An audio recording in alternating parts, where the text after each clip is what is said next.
We're going to start the hearings for the Election Law and Municipal Affairs Committee with Senate Bill 437, and we have the prime sponsor to introduce the bill. Thank you, Mr. Chairman. For the record, my name is Senator Rebecca Perkins Quokka. I serve District 21, which is Portsmouth and the surrounding towns. I'm here to introduce SB 437, which is about entering a line to collect data on number of people that were denied registration due to lack of documentation. So someone smart once said you can't manage what you can't measure. So a similar principle applies here. What we want to do is make sure that we have information to make sound decisions around our voting rights and make sure that we're able to measure the consequences of our policymaking and really tweak and get things right. Under current law, there's no reliable data from the Secretary of State's office on how many people's voter registration requests are rejected, despite high levels of debate and scrutiny on this. The New Hampshire Campaign for Voting Rights reports 244 people were turned away from polls in 2025 for lack of documentation. We have no independent means of verifying this number, and so we want to make sure that we have the ability to collect this data on an official basis and not just hear it anecdotally, because it certainly is alarming. This legislation will help give us reliable data, and that way we make sure that we are making the best voting laws we can, allowing as many people as we can to vote while making sure we keep our elections safe and secure, which they always have been.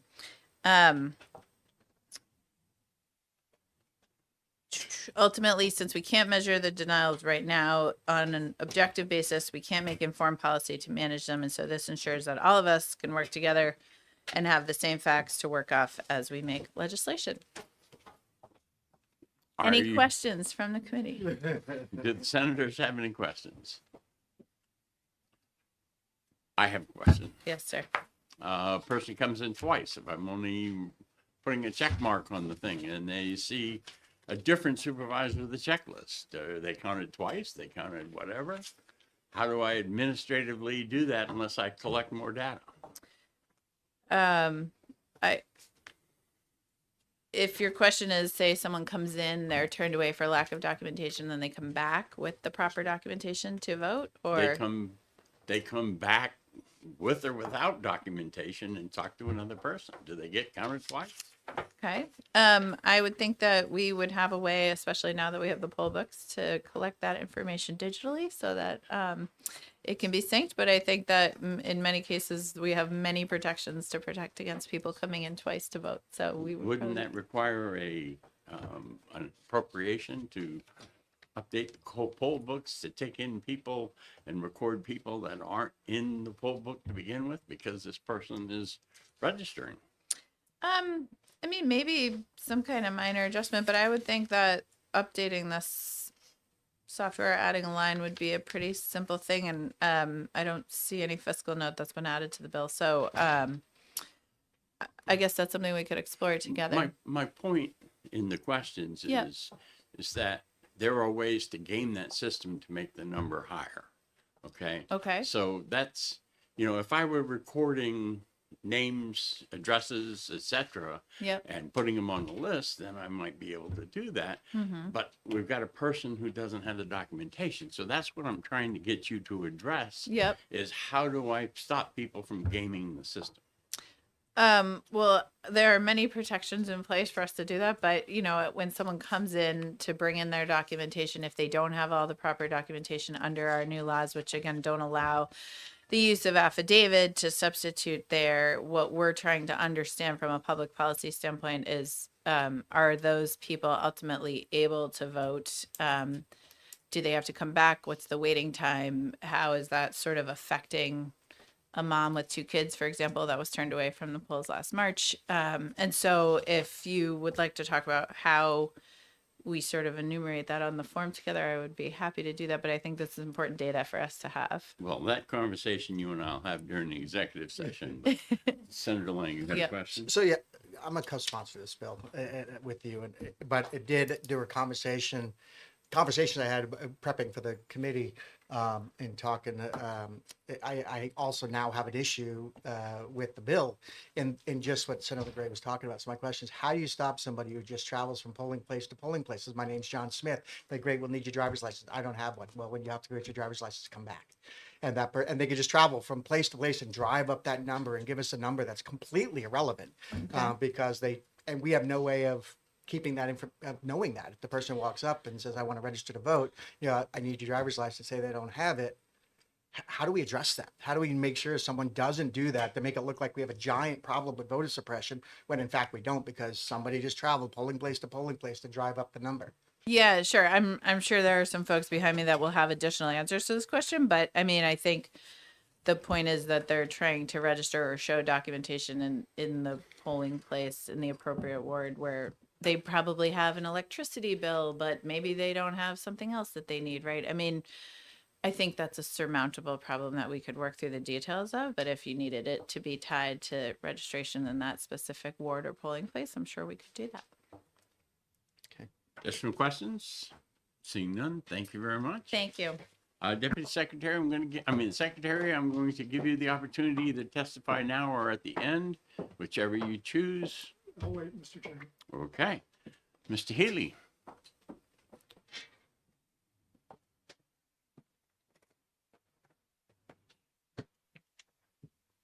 Good morning, Dan Healy. You just turned it off. Okay, sorry. Good morning. Dan Healy, Nashua City Clerk. So I'm in favor of this bill. I had implemented a procedure in November for my deputy voter registrars to try to track this information in that election, just to kind of get an idea. I should have planned it a little better. I didn't, give them a form or anything. So I got some data from some wards. Some of the other wards didn't really track it as well as I would have liked them to do. So I'm going to work on that on my end. But I mean, from my perspective, I'll be tracking it, either way. I think it's good to get it on that return form, so you can get data throughout the state. You can see. You can make sure that all municipalities are doing that. You can see who's turned away and all that information. If we don't know how many people are turned away, we don't know if the voter outreach is working. The Secretary of State's office, I know, has been doing a lot of communication, trying to get people aware of the changes. But if we don't have any hard facts to see how many people were turned away, we don't really know if that's effective. Right now, when someone comes in to register in Nashua, we implemented poll pads in 3 of the 9 wards for September, say primary.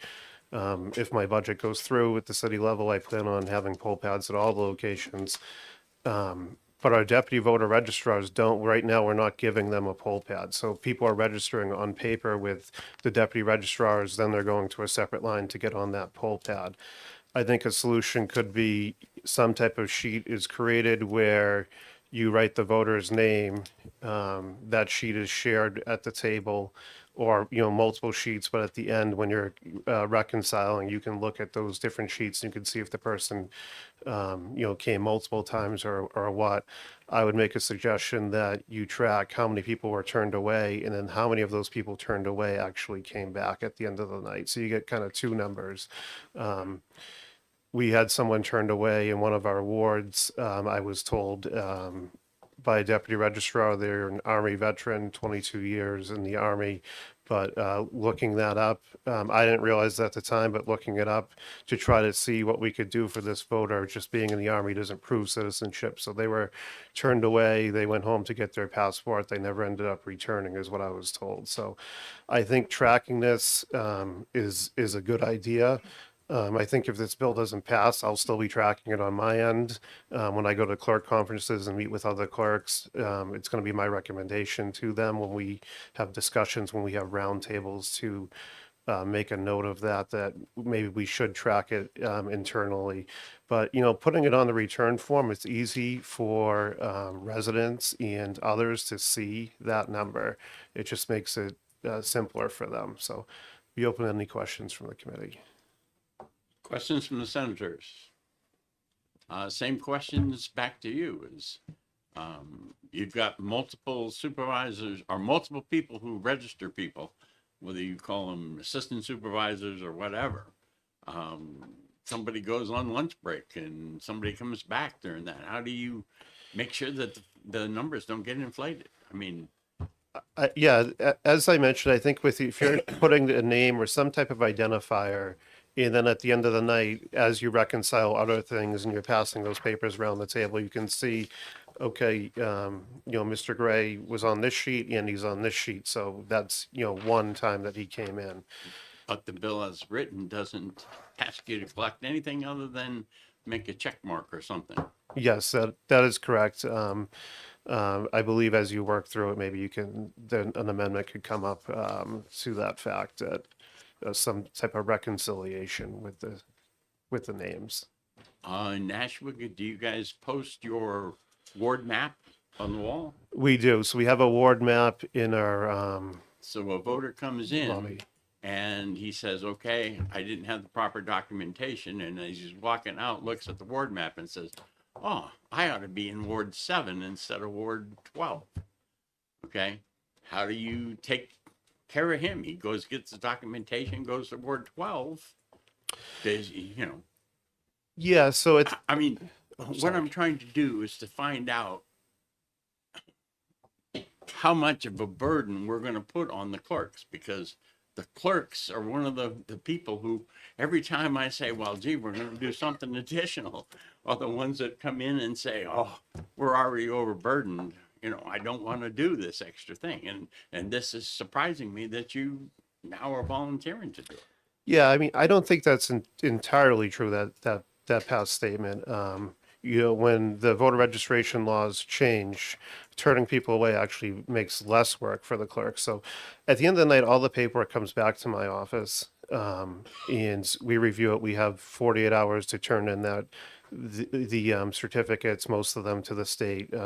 There's different timelines, but that's when we can really review the paperwork. I bring the moderators in if there's any changes or things like that, and we discuss it, and then they sign off if they haven't already signed off on election night. But all the paperwork comes back to the clerk's office.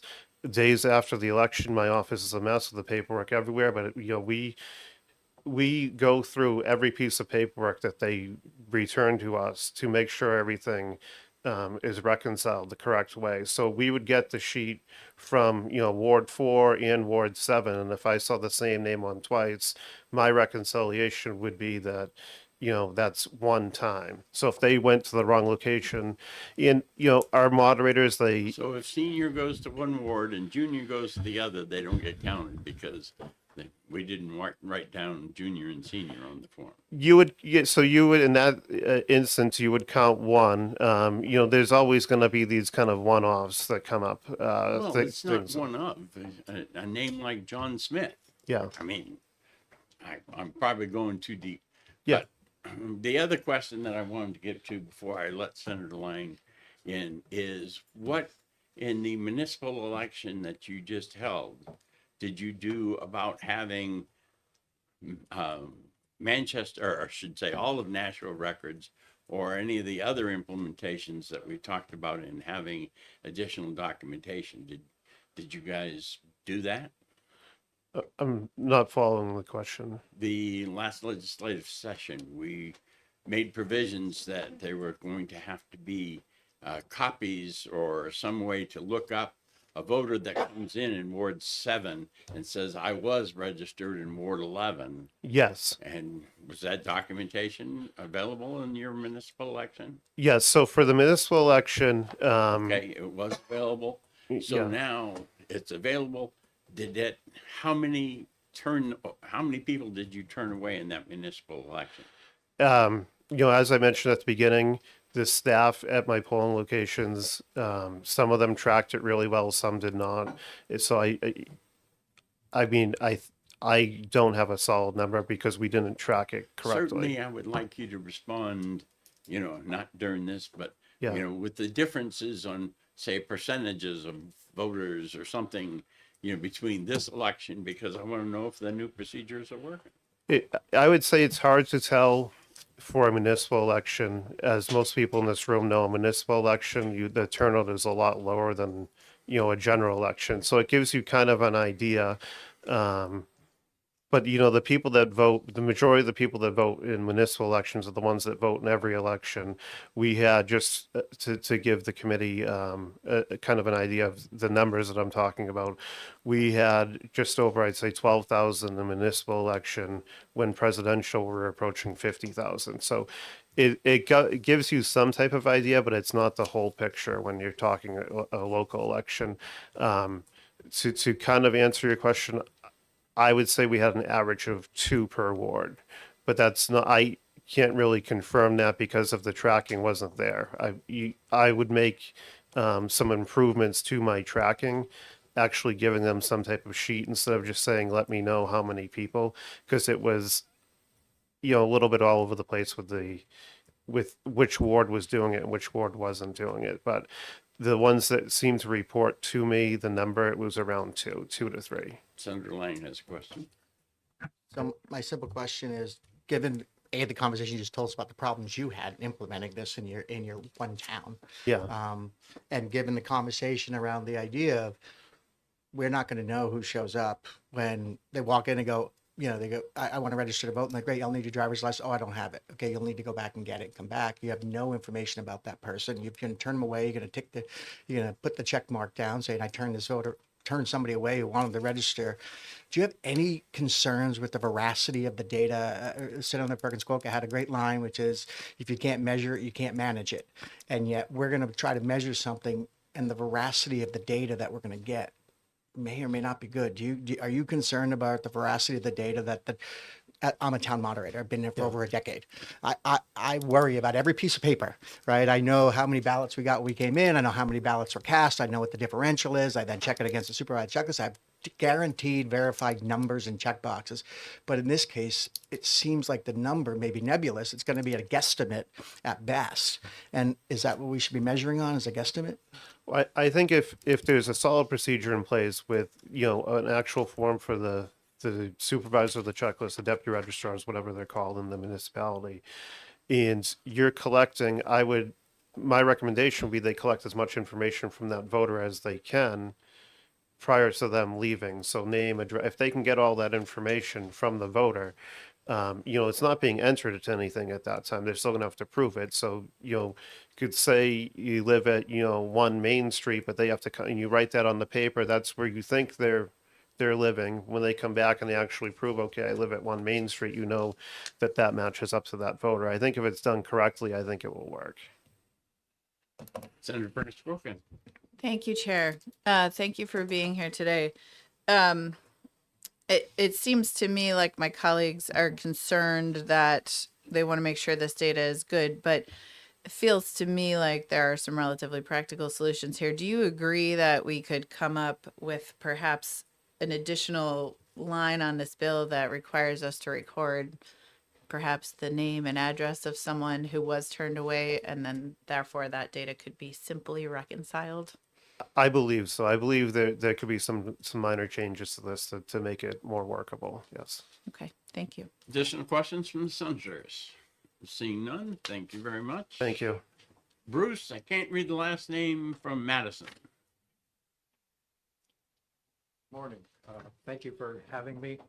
I'm a native of New Hampshire. You need to state your name. My name is Bruce Borofsky. I live in Madison. Sorry, was it legitimate there or legible?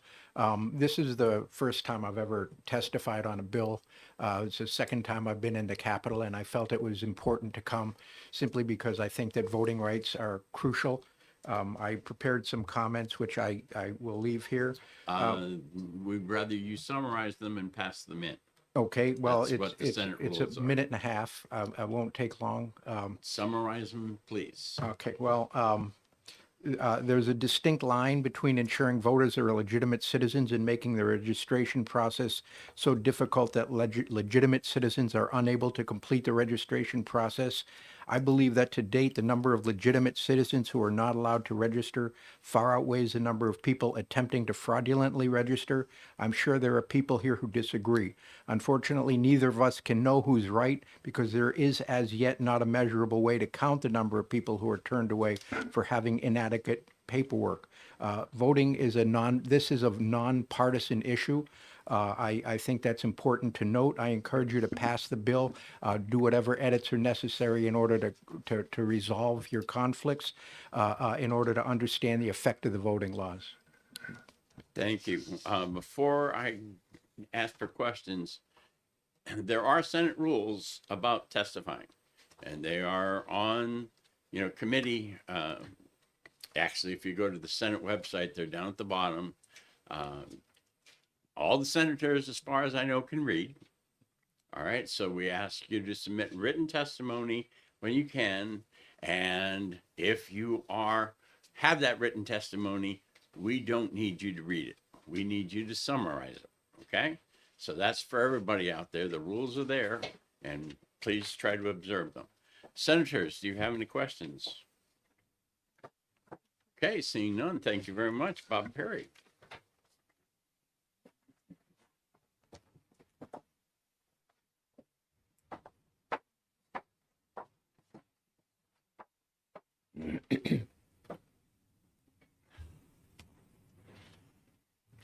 Bob Perry, Town of Stratford.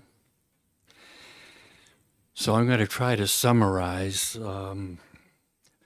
Initially I'll just say that the bill is introduced as a good one, in my opinion, which is why I'm here. And it can be amended to your liking to address the issues that have come before us. I'll note what I discovered in Manchester's Ward 8 last year.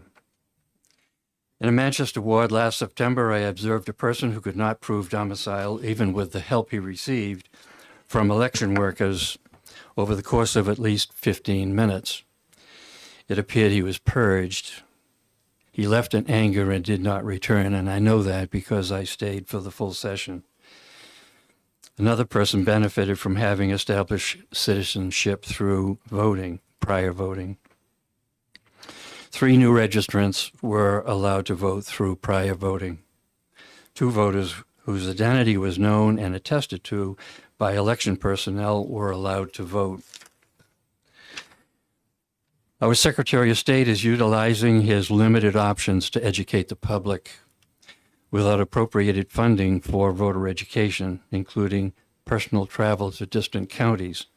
The feedback from SB 437 is critical in how the legislature can better assist the voice of average voters to influence what kind of country they wish to live in. And I'll stop there. Okay.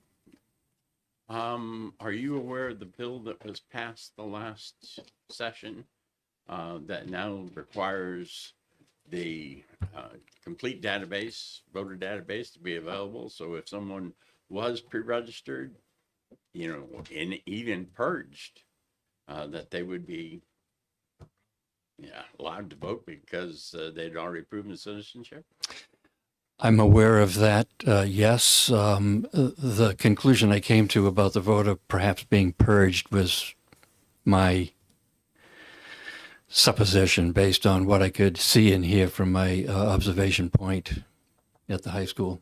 Questions from the other senators?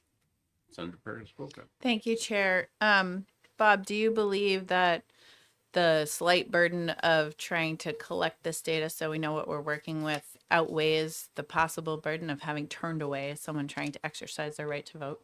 I do believe that completely, yes. I believe with this bill we have a starting point, and we can go from there. Thank you. Additional questions? Senator Lang? Do you think it's appropriate that all people who are registering to vote must prove their age, citizenship, identity, and domicile? That's a requirement to vote? Yes, yes. Thank you. All right. Seeing no other questions, thank you very much. Kayleen, is that how you say it?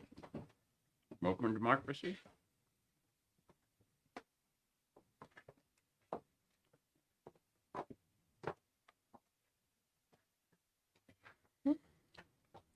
Good morning, Chairman Gray and members of the Senate Election Law Committee. For the record, my name is Kaylee of Stradio. I'm the Development and Communications Associate for Open Democracy New Hampshire, a nonpartisan nonprofit representing 38,000 voters across the state of New Hampshire. And I'm testifying today in support of SB 437. Over the last few years, New Hampshire has enacted several significant changes to voter registration requirements, including the implementation of HB 1569. And regardless of where one stands on these policies, I think we can all agree on one principle. If the state changes the rules, the state should also be required to measure the impact of those changes. And at the present, we're not doing that. During the Manchester primary election this September, I also served as a nonpartisan poll observer with the New Hampshire Campaign for Voting Rights and witnessed firsthand why having this data matters. Look at me, Kaylee. I met a 'Cause you're 90-year reading. Got you. I met a Summarize it and look at me. Okay. I met a 90-year-old lifelong voter and former New Hampshire executive counselor who had recently moved across town into a retirement community. As someone who had served at the highest levels of state government and participated regularly. Excuse me, Kaylee. I know that you think that reading that is the thing to do. Okay, it's all that needs to be passed in. We can all read. Okay, I want you to speak from your heart. Okay, and look at me when you're speaking. Okay, it means much more to me than you're reading that thing which I can read at my leisure. Okay, Kaylee. So Okay. now continue, but talk to me. Don't read me. Okay. So he went to the polls in September to update his address and vote, but because he did not bring proof of his new address, he had to return home and retrieve a copy of his lease. Under current law, he could not re-register without his documentary proof of citizenship. He was removed by a national change of address form, so he was unable to re-register and vote that day. Election workers did follow the law, but for the first time in more than 70 years of voting, We're still reading, Kaylee. Okay? I want you to talk to me. I don't want you to read. You can pass that in and we'll all get a copy. Okay? Okay, that was So basically talk to me. that was the gist of my testimony. So please ought to pass SB 437. Okay. This person, you don't forget to pass in your testimony. And this person, okay, under the new laws, if they were taken off by a change of address, they should have gotten a 30-day letter, and they also should have, that data should be available on the database so they could be looked up. So I understand, but Yeah, so this was before HB 464 officially took place. This was the Manchester primary election on September 16th, and HB 464 did not go into effect until September 30th, so he was unable to utilize that law. understand, but this bill will be after that goes into effect. So the question is the example that you gave me shows something that won't happen in the future? And I'll put quotes around that just to make sure. So what is this going to do for me? I would say that maybe something like this could happen in the future since HB 464 doesn't apply to people who are not from New Hampshire or are registering for the first time. Okay, that's, any other questions from senators? Senator Perkins Broker? Thank you, Kaylee, for being here, and thanks for sharing your story with us. I know it can be hard to do this for the first time. So, I think what you're trying to say is there are stories out there of folks that have been turned away. Is having the data to verify what my colleague just said an important responsibility for us as policymakers to ensure this isn't going to happen going forward? Exactly, yes. Having the data on hand and data that is collected by the state specifically is essential to ensuring that instances like these are recorded, because as of now, this case was not recorded that this 90-year-old voter did not get to vote. Okay, and Kaylee, as a follow-up, if I may, do you happen to know in Manchester, for example, we asked the same question in Nashua, do you happen to know anecdotally if names or addresses of folks that tried to register were recorded perhaps there? I know they weren't everywhere, but I am not sure to that, but my Okay. colleague from the New Hampshire Campaign for Voting Rights might be able to speak to that. okay. Thank you very much. Senator Lang, question? So Kaylee, same question I had before is that do you think a voter has an obligation to prove age, citizenship, identity, and domicile to vote? I do, yes. And if a follow, Follow? and if they can't, should they be denied their right to vote? If they can't, I think there should be reasonable measures in place, like something like an affidavit, maybe, that they could swear that they are a citizen and vote under penalty of perjury. Any additional questions? Seeing none, thank you very much, Kevin. Thank you. And Dan Weiss?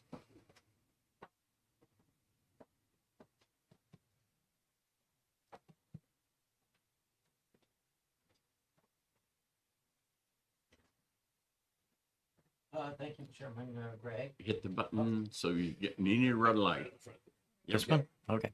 Thank you, Senator Gray. I'm not sure where my voice is going to be. Like half of New Hampshire, I'm battling a cold. My name is Dan Wise. I'm from Concord, New Hampshire. And in the last municipal election, I served as a nonpartisan observer, unofficial observer. I spent my time at the supervisor of the checklist table in Ward 4 in Concord. And I just was there for a 2-hour shift. And I saw 3 people turned away. The first person thought he had registered when he was at the DMV. He was from another state and he moved to New Hampshire. And he fortunately had the time to go home. He lived a walking distance away. He's right in the middle of Concord. So he was not a rural resident who had traveled to his polling place from a long distance. So he was able to run home, get his passport, which not everybody in the state has ready access or has a passport, came back and was able to prove his citizenship, because I think he had his license, had his current address. The second person was an 18-year-old who showed up with his driver's license and did not realize he needed a birth certificate. He'd gotten a ride from his parents. He was on his way to school. He couldn't come back. He didn't know if his parents, when he would have a chance to get his birth certificate. So I don't know whether he voted or not. The third person had recently moved from Boscawen to Concord, and this is very relevant to your question about the printouts and the purged voters. He's an older gentleman. He did not remember, he moved from Boscawen to Concord. He didn't remember when he had last, he knew he voted recently, but he was kind of vague on exactly when. And he had his driver's license, and but he figured since he had voted before, he didn't need to prove his citizenship. So they couldn't find him on the printout. His license hadn't been changed for his address. They couldn't find him on the printout, but they called the town clerk, and they said, "Well, we have to look into it. We need another 15, 20 minutes." He was pissed off about that. He was embarrassed. I think if that happened to you, you might, and you weren't aware of the rules, you weren't a member of the Senate Election Law Committee or an election official, and you weren't aware of all the rules, you'd probably be embarrassed even. I could feel it. I talked to him after he was turned away. He was frustrated, and he said, he said that he could maybe find something, he would come back. He would come back if necessary. And he actually did come back at the end of the day. But I think it was very, very touch and go whether he would have come back or not. And they had a printout, but his name was not on it. He had been purged, but the Boscawen clerk found him somewhere in her records and was able to attest to the fact that he had voted previously. So he was a citizen, and he was able to prove all his other points. Your concern, I think that whether we are turning away legitimate voters is a legitimate concern. And the idea that there's going to be a massive effort to organize people to go around and try to vote. I don't know where that comes from. I don't know that there's ever been anything like that in the state of New Hampshire, whether they're trying to vote or whether they're voting. We've never had wholesale examples of voter fraud, as far as I can tell. I've lived in the States in 1986. So I just feel like if we're going to have a law like this, one of the strictest in the country, and we don't have DMV voter registration possibility for voting, for being registered when you're at the DMV, which I think is a great idea, and I hope you seriously consider that, because that would address your concerns. I just hope that we measure the impact of these voter registration identification laws, and maybe look back at doing the affidavit if we are making it too tough on the clerks. Any questions? Questions from the senators? Senator Perkins Coker. Thank you, Dan. Thank you for your work as an observer, and thank you for sharing those stories with us. I don't want to put words in your mouth, but it almost seems like, would you agree generally this is sort of the least we can do, is understand the impact of the laws we have made? Yeah, I think that even if the mechanism that is first developed is not perfect, we can look at it. Right? Let's look at it. Let's see what we turn up. I think that the checklist supervisor in Ward 4 was keeping track in some fashion. So I don't know if all of Concord was doing that. She was very diligent, and I was really impressed with their attempts to try to get people to vote, to be able to vote. Additional question? All right, what you just said raised a little bit of a follow-up for me. Part of the argument here is perhaps we're establishing some sort of new burden for clerks. What you're describing is a story in which we created a pretty sizable burden for folks because they were looking through records, they were calling other cities. Do you feel like it was more work to have to, collect a affidavit that bore with it penalties under law for perjury, or to kind of go through this new procedure to allow people to vote? I am not familiar with what was required with the affidavit. I just know that I saw other folks who came with, this is a municipal election. The people who were voting were the more diligent and more informed, and there were several people who came with big packets of stuff, and they still had to go, because they had moved and their license hadn't, how long does it take the I'm going DMV? to stop you on that one because the new change in the law eliminates that. Those records would be available at the polling place. And so What records? there will be the vital records for births and marriages in New Hampshire.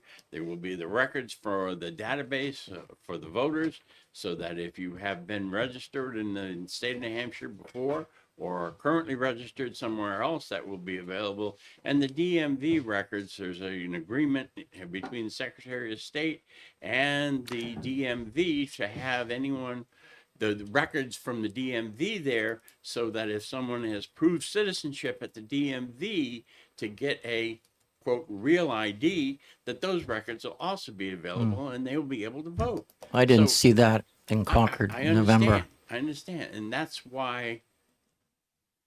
Anyway, Let's measure how complicated. We've had a clerk here who said how easy it is. It wouldn't be that hard to do. I don't want to be argumentative, sir. questions from the senator, Senator Lane. I just want to clarify, real ID doesn't prove citizenship, enhanced driver's license proves citizenship, just to make sure we're clear. Just to clarify, whether we call it enhanced or whatever, there is a check mark in the DMV database that we're looking at for proving citizenship. So if they have proved citizenship, whatever we call the license, then I'm good with that. again, I just want to make sure that there's 3 types of licenses, that's all, Yeah. in New Hampshire. There's regular driver's license, a real ID, and an enhanced driver's license. The enhanced driver's license is the one where you must prove your citizenship, and that's allowed for TSA to be able to travel in certain places. So. Additional questions from senators? Seeing none, thank you very much. Thank you. Is it Sarah? I think your pen was. All right.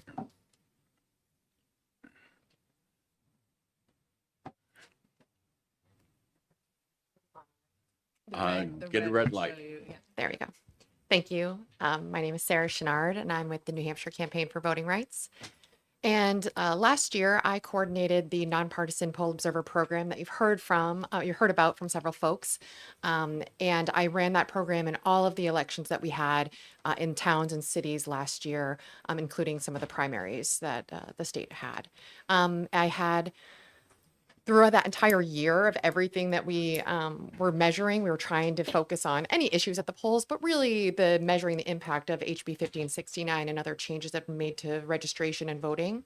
And through the year, we identified well over 200 folks who were turned away. The bar I set for that specifically, just to share, was having to do one other thing, having to leave the polling location. Some of those voters did return, some we know did not, others we just don't know. They went into the nebulous zone because this isn't being required to being tracked. So I do think it is a common sense measure to begin tracking this. And we've heard from some of the a clerk saying, we do think this is something that we could do, maybe with some changes, as Senator Perkins-Quokka had suggested. I do think there's a way we can find this, and I think it's very important that we're measuring this information. Right now, the information we have is just from me and some volunteers that we put together and got out there in the field and conversations with our clerks and our supervisors of the checklist. That's not enough. If we're enacting these laws, I think we should know how they're affecting actual eligible voters in the Granite State. I also want to speak a little bit to HB 464, which allows the communication from the voter registration system to finding out if you've been previously registered in the state to try to satisfy that citizenship burden. And I think it's a great measure. We need something to expand it to reduce that. But from my conversations with supervisors of the checklist and clerks, that process did take a significant additional amount of time, increasing registration times from 15 minutes in some cases to almost an hour. This were small elections. Not a ton of people were registering same day, but we know coming up this year, we're going to have a lot more voters because it's the midterms, it's a bigger election. We're going to see these numbers increase. And what my concern is that also it's going to increase the lines that we're seeing and cause more problems. We won't even be able to track voters who just leave the line, even if we do some sort of tracking, if we implement this, which I think we should. I also just want to say that doesn't apply to people who are 18-year-olds. I saw several 18-year-olds who were turned away trying to register, trying to exercise their right to vote for their very first time, and they were faced with, no, go away, go home. And that's just sad for people who are trying to engage, especially in a state like New Hampshire, where we have such a long history of excellent elections. And I also want to say that I saw a situation of a woman who was very elderly. Her husband and her had moved here from Massachusetts to find a retirement community. He was able to register because he brought all his documents. She brought everything, including her birth certificate. And unfortunately, her name had changed from marriage. And so because of that, she wasn't able to verify that even if she had been registered in the state, they got married in Massachusetts. So HB 464 wouldn't have communicated the marriage license information, therefore tracking her name change, and again, barring her from exercising her right to vote. And I think we should be really concerned about that. And I think it's a great measure, but it doesn't go as far as it needs to. And that's why I think using what our clerks and supervisors of the checklist think is a reasonable way to measure how many voters are actually turned away, I think is essential. Questions from senators? Seeing none, thank you very much. Thank you. Devin Quinn.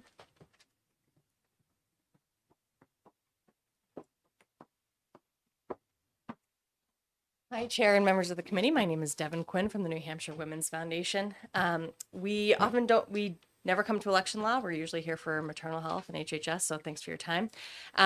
We are very much in support of this bill because we think it's a great step to help make sure that we're not disenfranchising particularly women voters, specifically women who get married that and change their last name. 80% of women who get married change their last name to their spouses.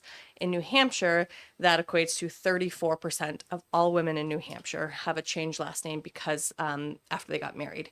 I certainly understand that there have been updates in the rules and vital statistics, as you just heard from the previous speaker.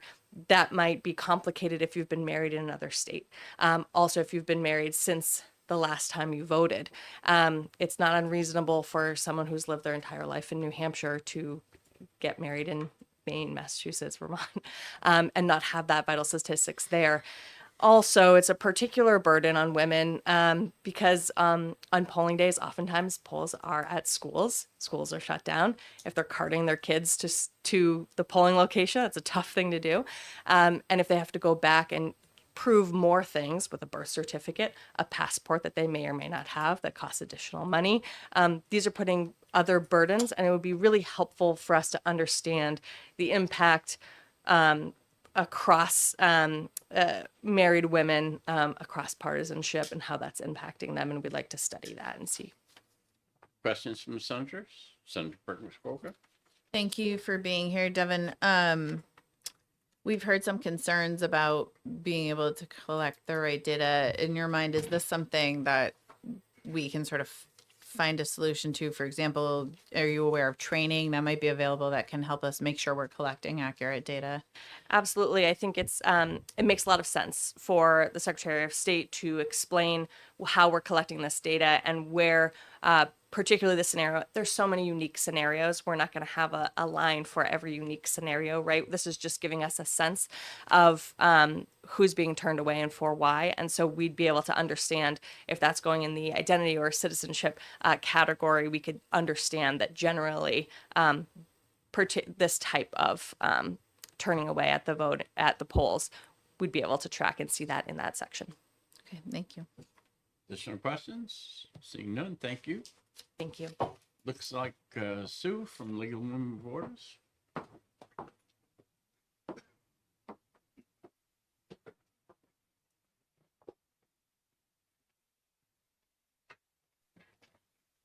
Good morning, Senator Gray. And wanted to thank the sponsors for this bill. And I wanted to say also, I'll try not to read. Amen.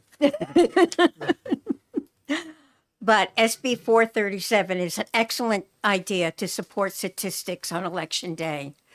Currently, numbers of voters turned away have been counted, but having a law to support that number is better. No one can quote a poll worker by their counts without verified backing when it's a law. And new voting laws have made registering more confusing and paperwork heavy. As a result, voters are being turned away, and right now, the state should be able to track the number and have the transparency. The idea of just educating the voting public is not quick and easy process. Again, it's not a quick and easy process. Whenever a voter is turned away on Election Day, there should be transparency of why. Why is this happening? How often is this happening? But the work of Secretary Scanlon and his staff have done to keep the voting public aware of the election laws, and it's much appreciated. The fast pace of laws changing, of course, there's a difficulty keeping up. Personally, I've been supporting and spreading the word how informative. Look at me. You won't be reading if you're looking at me and talking from your heart. Okay. Talk from your heart. That all the informative graphics posted on Facebook have been terrific. You know, coming from marketing and sales background, and I see a very informative graphic. That's the best.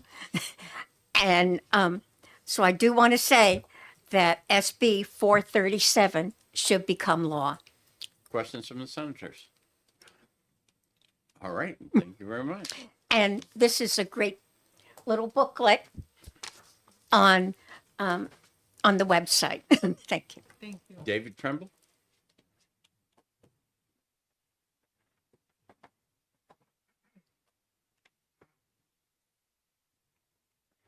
Thank you, Mr. Chairman and committee members. My name is David Trumbull. I'm from the town of Ware, and I support the bill for 3 reasons. First is that the system that you've referred to does not guarantee that you will catch 100% of the people who come to the polls and get turned away. And until you have a system that can catch 100% of the people, we need to know who those people are, why they got turned away, and what we can do about it. So there are many people who will fall through the cracks, people who, for whom New Hampshire's not their home state, first-time voters, women who changed their last name, half the people in the state who don't have a passport. There's a lot of reasons that people will fall through the cracks. Unless that system's 100%, it's not working. Why is it that important? Because voting is a fundamental right. It's not just something we do on the first Tuesday in November. It's a fundamental right that upholds all of our other fundamental rights. The other question is, what's the multiplier? We had a trial run in the municipal election. We know that 200 plus people were turned away. What would that look like if it were a general election in a even numbered year?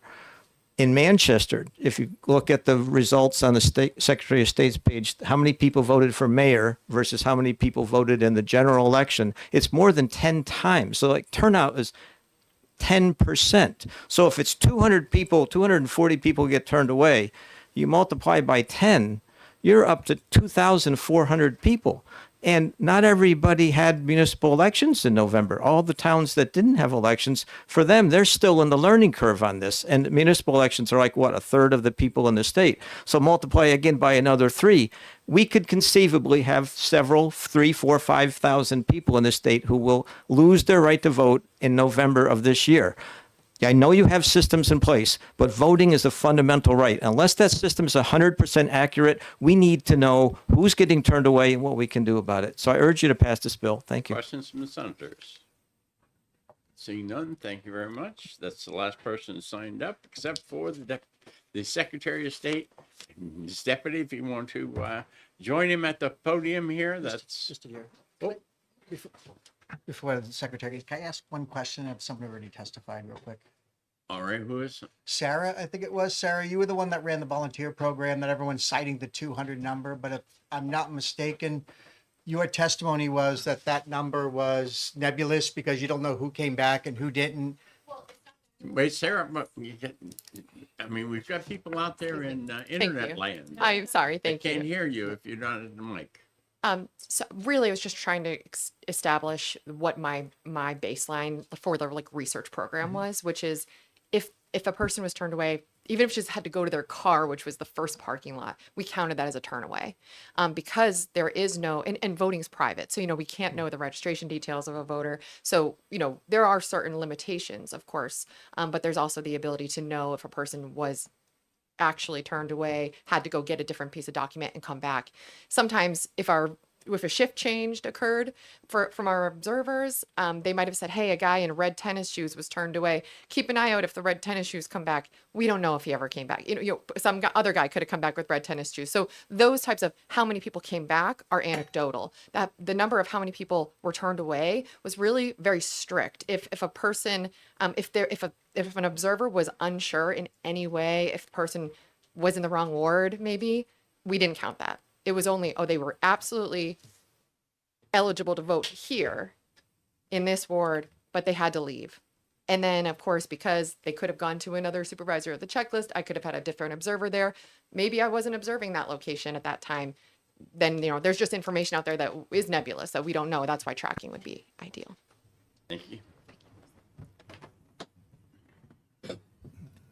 Thank you, Mr. Chairman, members of the committee.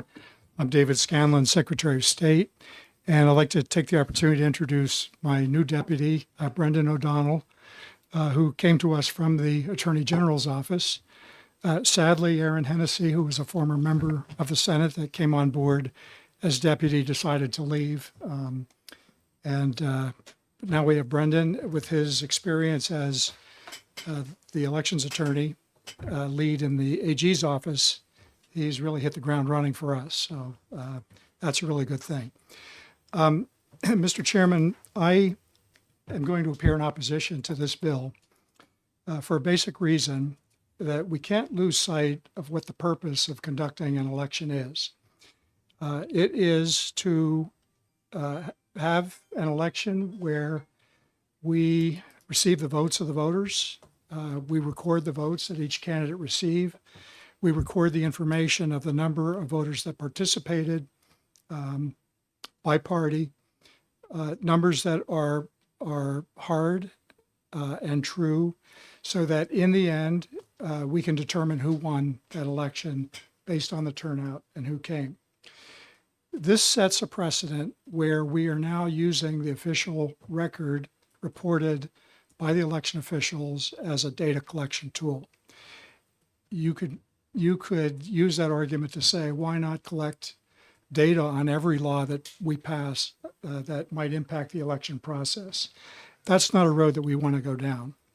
In addition to that, trying to determine who got turned away from the polls is a pretty abstract thing at this point. It could be a person who simply left their driver's license in the glove compartment of their car. It's an easy thing to go out and get it. Somebody left their wallet at home. That's another story. In rare instances, it could be that somebody just lost a really important document. They no longer have it, and they needed to register to vote. Understanding that, my office has been taking significant steps in trying to address all of those issues to try and make the process of having documentation as easy as possible. We're encouraging voters to turn out and register to vote before Election Day so that we don't have these issues on the day itself when time is critical. But I don't think it is right that we try and collect nebulous data on the actual forms where we're trying to determine who were the winners of the election. There are other ways to collect that information, and I'm not saying that collecting that information wouldn't be useful. It certainly would be, but it should not be part of the process that is called for in this bill. Back in 2012, we had the passage of the voter ID law that required documentation to check in to obtain your ballot.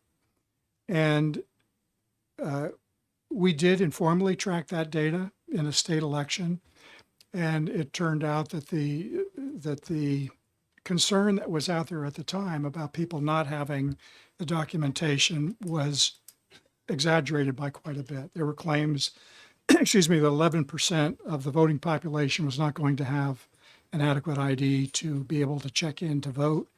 When we did the informal poll, it was around 1%. Today, it's a fraction of that, a very small fraction. So that law has been pretty well accepted, and has been working just fine. So I think with appropriate management, the steps that we're taking, the additional steps that the legislature is taking, that this law is going to be implemented as smoothly as possible. In terms of the numbers that have been reported, those numbers have been collected by special interest groups that have an agenda. And I've heard numbers starting off in the tens to now it's up over 200 votes. What I can tell you is that my office did not receive a single complaint from the last round of city elections that a voter was turned away and not able to exercise their right to vote. Brendan was in the Attorney General's office at that time, and I believe they had a similar experience. They may have had an example or two of somebody that was not able to register, but the number was very, very small that got reported to the state agencies that can do something about a voter not being able to register to vote.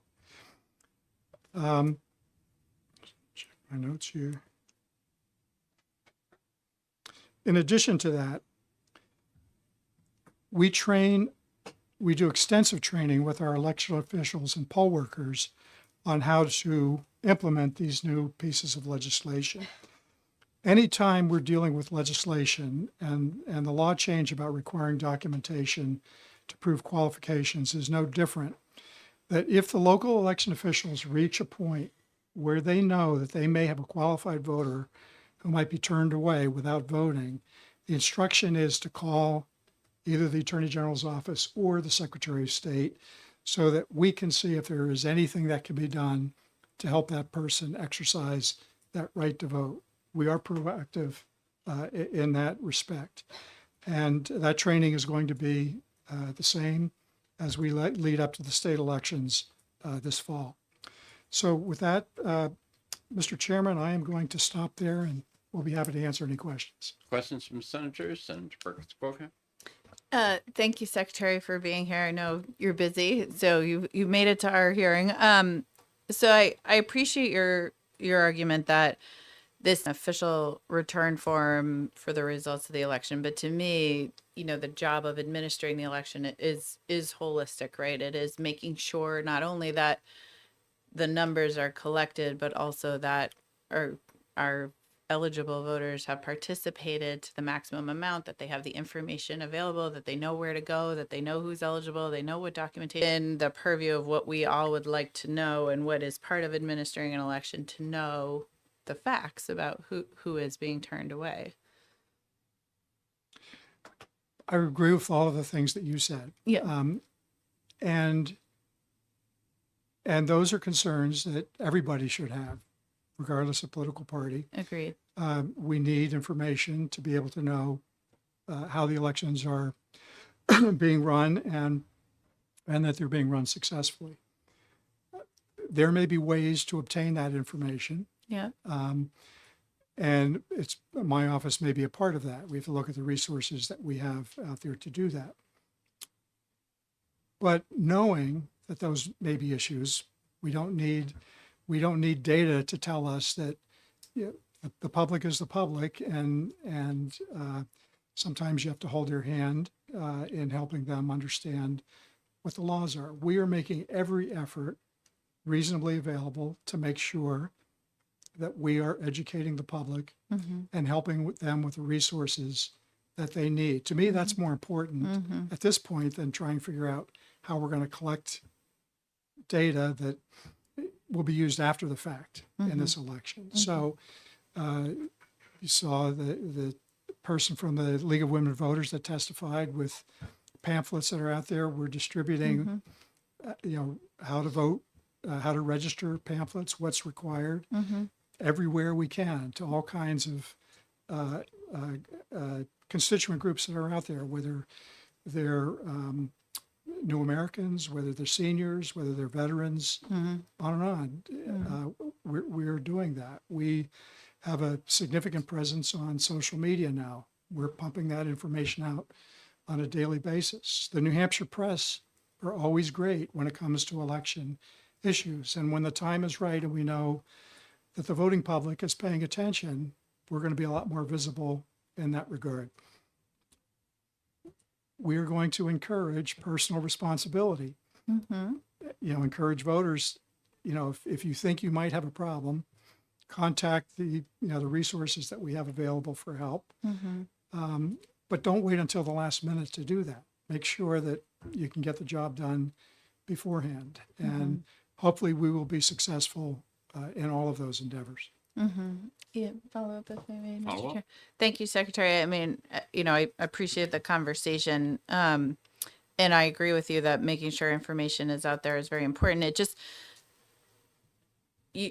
as we've all said, running safe, secure elections, making sure those who vote are eligible is important to all of us. That's a value we all share. And also, we want to make sure, again, the sort of busy mom who shows up with 2 kids, which, by the way, I'm one of. I mean, I bring my kids to vote every time after I pick them up from school. That shows up, the law has changed. They don't have their marriage certificate. In that situation, what I'm hearing from the testimony today, which I respectfully just want to point out that I know you referred to some of the groups collecting data as special interest groups. Their special interest is democracy. So I just want to say there's some data available that shows, again, we've had over 200 people, including veterans that served our country for 22 years, denied the right to vote versus, you know, you're supposedly not receiving a single complaint. That feels like a discrepancy to me. That's important. And so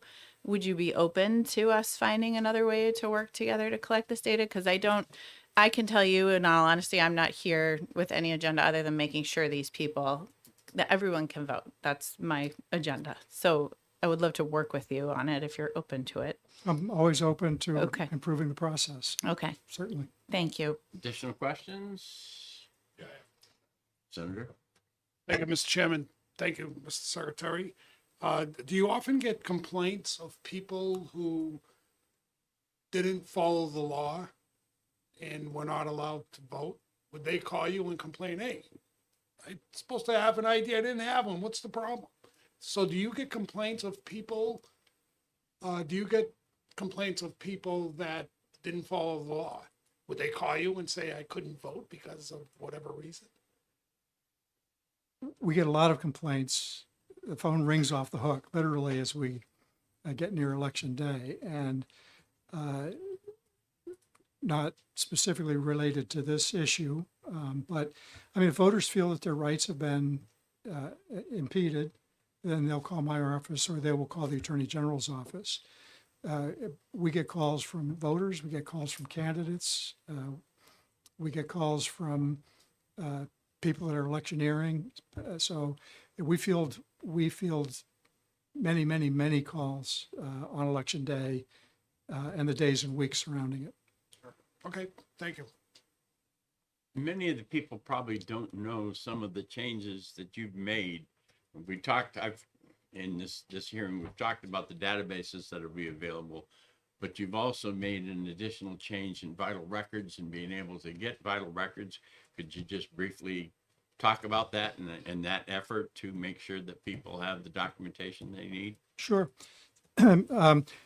Back when we passed the voter ID law, we actually had created an opportunity for voters that did not have an acceptable form of ID to be able to obtain one for voting purposes only from the Division of Motor Vehicles. And that was at no cost to the voter. So we've done similar things with this new law that we're working under, where if there is a voter that has lost their birth certificate that was born in New Hampshire, or if they've lost a marriage license that was obtained in New Hampshire, that they can go to their clerk or the Division of Vital Records and obtain those documents free of charge, as long as that document is being used only to prove qualifications for elections.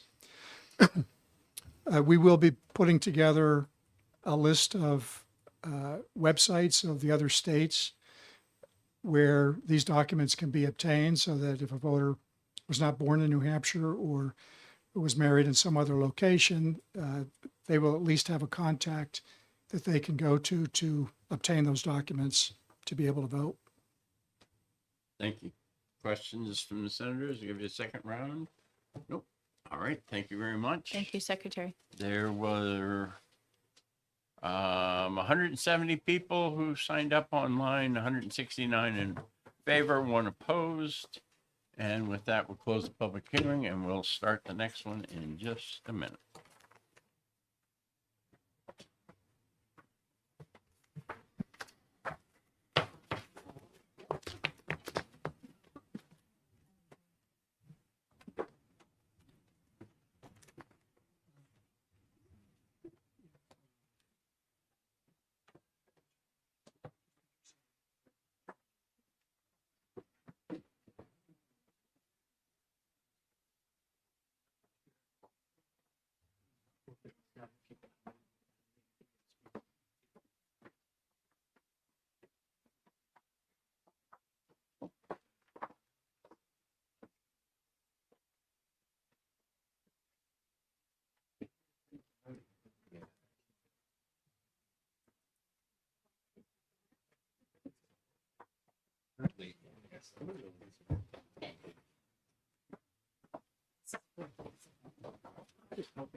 When you're ready.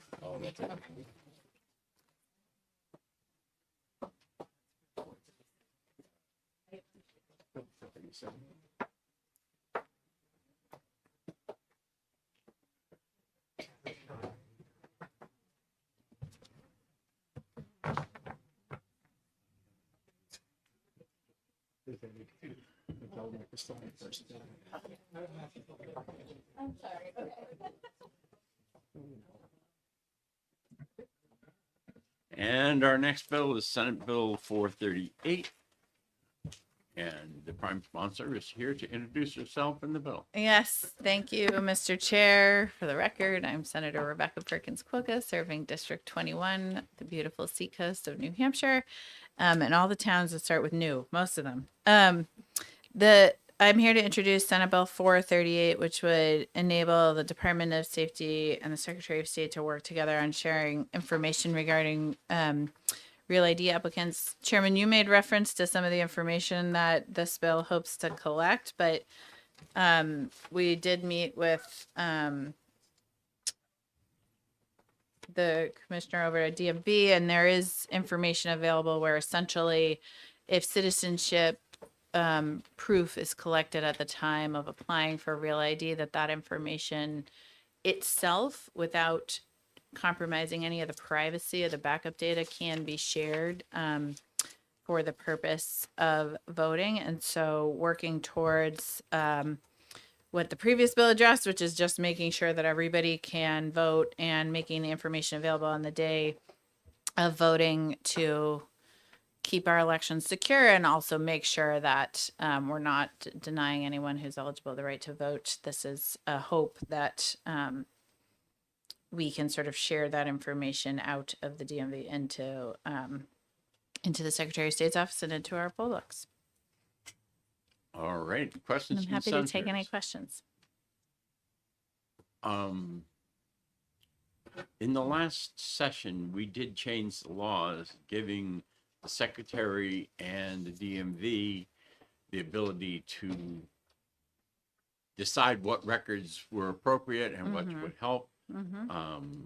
I don't see that statute or anything else in here, and it seems to me that some of that ability that we gave them is already covered in that statute and not this. Do you want to address that? Well, I think it might be helpful to sort of know where that landed. Maybe there's some tweaks here that we want to make. Secretary of State is due to testify.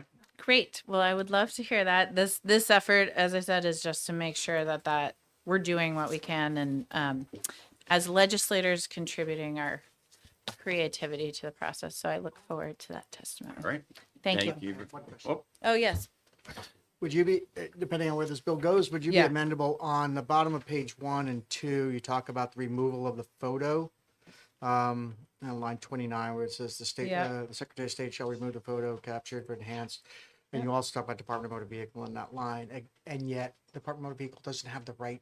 If you get an enhanced driver's license, you can't remove your driver's. You must consent to keeping your photo online. So we'd have to adjust and clean that up to say, if this bill is to move forward, it's only from the Secretary of State's office that the photo would be removed. That DMV would have to be able to have to retain it in order for a condition of having an enhanced driver's license. That makes sense. We did work with the Department of Safety on this. But yes, I would be very open to that Great, change. thank you. Thank you. All right. Thank you. Thank you. Secretary, I'll give you the same opportunity to testify now or testify at the end. I'll testify now, Okay. Chairman. Thank you, Mr. Chairman, members of the committee. I'm David Scanlon. Thank you, Mr. Chairman, members of the committee. I'm David Scanlon, Secretary of State. Excuse me. And this bill, I think, is probably not necessary at this time because, as the chairman mentioned, based on legislation, House Bill 464 that passed last year, and the fact that the Secretary of State has entered into a memorandum of understanding with the Division of Motor Vehicles at the Department of Safety to share information related to citizenship and other information in their database with ours to be able to help identify qualified voters is already in the works. I think the provision in here about exchanging photographic information is interesting, and there may be some use for that in the future, but I think it's kind of premature at this point, given where we are at with our information technology projects. E-poll books are rapidly expanding in the state, but most communities still don't have them. And then just to have the ability to transfer that amount of data, photographs take up a lot of space. I think we may need more time than January 1st, 2027 to get that job done. All right, thank you. Questions from the senators? Senator Dilling? Just let us know if there's any housekeeping that needs to be done for HB 464 that we might be able to, if we choose, we could use this as a vehicle to do that. It's on the same topic of information sharing. There may be a reason for that. DMV does need some death data for their processes from the Division of Vital Records. We probably need statutory authority and a specific MOU to allow that to happen. So I may present you with some language down the road. Look forward to your draft. Senator Burgess-Boca. Sorry, an additional question was just raised by my colleague's comment. Have you explored at all being able to bring in vital records from other states so that, for example, marriage certificates that are located in other states might be available, or is that just in the same vein as other fixes we could bring in? I think we've done research to know what is required of voters to obtain that in other states. Yeah. We haven't started a discussion. Okay. I would say, how can we exchange information with you? Excuse me. It might be easier if other states are starting to do the same things that we are doing, so that we can kind of reciprocate. Yeah. Okay. Thank you. It is my opinion that at the secretary's meeting of all the secretaries from upstate, is that there are discussions about citizenship and other issues that would affect voting. Is that true? Absolutely. Yes. Thank you.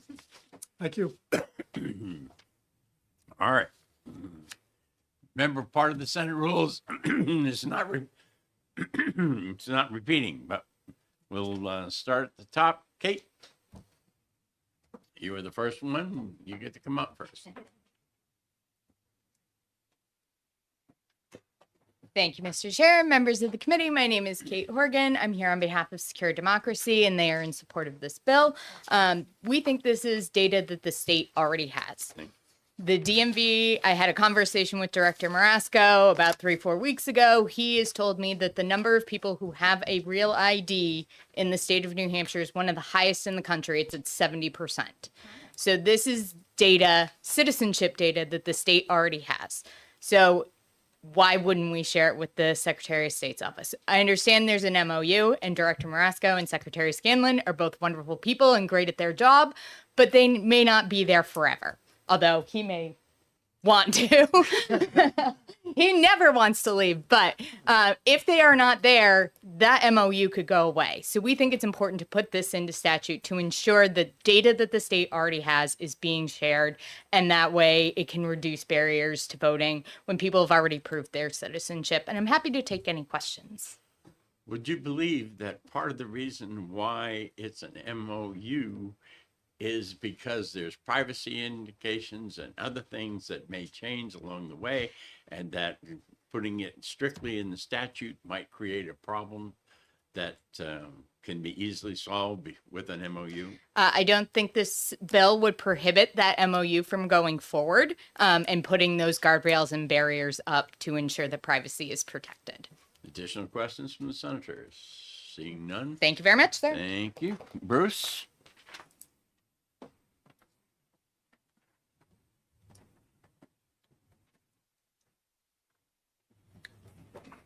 Thank you again for allowing me to speak. My name is Bruce Borowski. I'm from Madison. You asked that we speak from the heart. I can tell you that what I wrote down was from the heart. I believe that there is a crisis in this country for the number of people that don't vote. I believe that a lot of people have developed apathy because of they believe that it's difficult to register, it's difficult to submit their vote. I think it's incumbent on us in order to ensure that people can vote. We want to have tight laws regarding ensuring that they do comply with the necessary requirements, but at the same time, we need to encourage people to vote. I ask that you, rather than shoot down laws that or bills that you don't feel fit the exact requirements, you can find holes within them. Rather than just defeat them, we do need to know the number of people that are being turned away. We do need to That's the last bill. we do need to have the right to vote identification if we can get it from another state. I read an article yesterday that the migration or the increase in population within New Hampshire has been as a result of migration, not from new births. Get back to the DMV records. And the 'cause that's what this DMV is records, about. if they're trying to get records from out of state, they cannot do that easily. If the records are made available when people get their driver's licenses within New Hampshire, if they don't do it immediately, there still needs a way for those records to be transferred so they can register. That's all I have to say. I appreciate the time. Thank you very much. Questions from the senators? Seeing none, thank you very much, Bruce. Bob?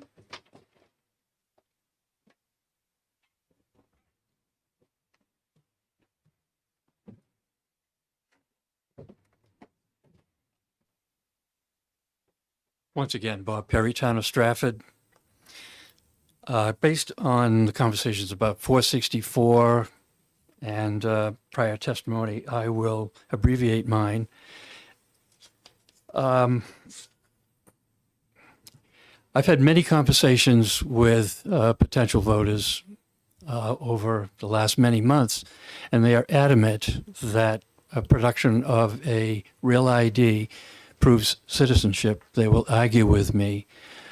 So there is that concern that people will show up with their real ID that will be rejected.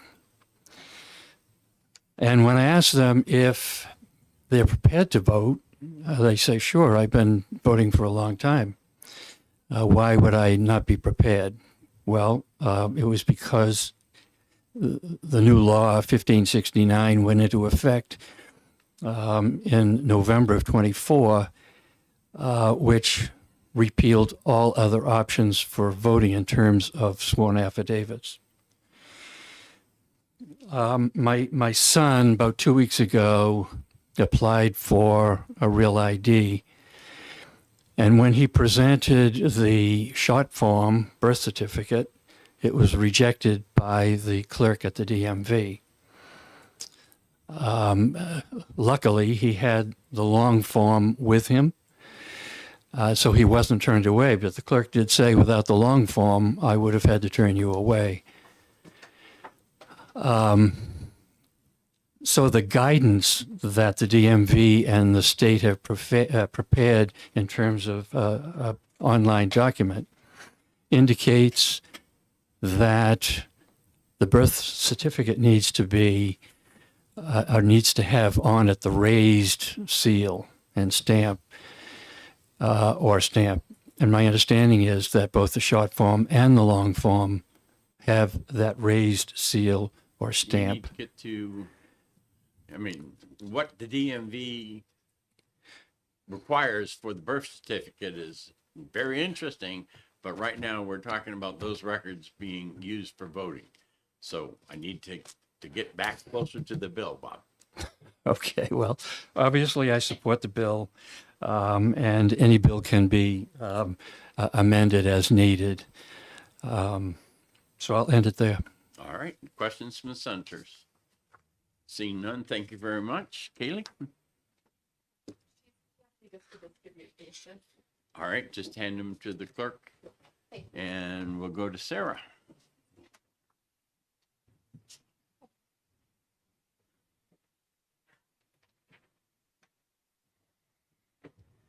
Hello, Chair and members of the committee.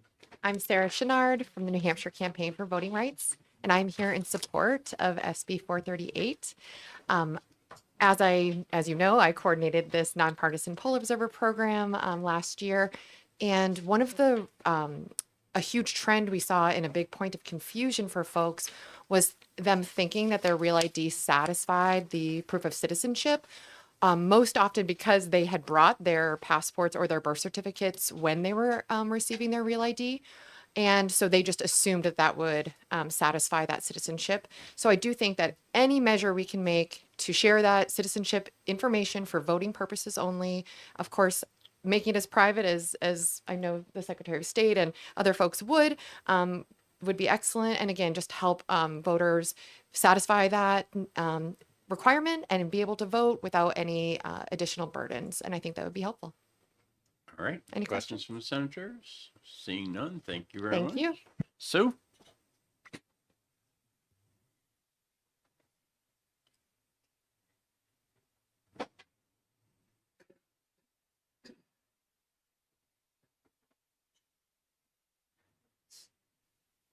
There we go. Okay. Hi, Senator Gregg. And thank you to the sponsors for sponsoring this bill. As one of the supervisors of the checklist for Rollinsford, I hear in service new voters that are registering. And one common complaint is that when they show me their real ID and it's not sufficient, and then they are upset because they cut time to get to the voting, to the polls, and then I'm told now the real ID isn't good enough after all my effort to get it on my license. And so, this has happened more than a few times. And also, Granite Staters do have confidence in both the Secretary of State's office and the Motor Vehicle Division. I mean, you can essentially say coordinate, play in the same sandbox, and have it coordinated so that the real ID can be used on Election Day. Thank you. Questions from the senators? Senator Lane. Were you aware that non-American citizens can get a real ID? Yes. And so that, you understand why that in and of itself isn't valid for proof of citizenship, because it doesn't. Well, they can get a real ID, but there would be it wouldn't be as exactly the same as those that were American citizens. Those that aren't citizens, maybe the green card, and those because there would be a difference on there, on the license. Additional questions from the senators? Seeing none, thank you very much. Thank you. Ms. White or Mr. White? Oop, DMV. I wasn't quite sure on the spelling, so. Tara. Tara, all right. Good morning, Chairman and members of the committee. Thank you for the opportunity to provide some informational testimony. My name is Tara White. I'm the driver's license administrator for the DMV.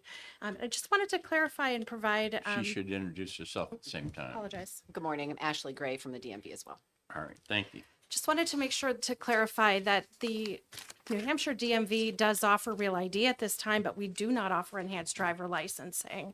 The bill references enhanced driver licensing, and I just wanted to make clear that we do not offer that at this time, though we're authorized to offer it. The process and the cost is not something that we have delved into at this point. Okay. Anything from you, Ms. Gray? No, thank you. We're just here to offer any answers to questions you may have on the. Questions from the senators? Do you guys understand the MOU that was made with the secretary? Not probably to the intricate level that That's I'd fine. be able to answer questions. We'll do that a different way. All right, if there's no other questions, it's the last person that I have signed up. And Senate Bill 438, there was 135 people, 133 in support, 2 opposed. And with that, we'll close the public hearing and we'll start the next one as soon as we get a few administrative things done here.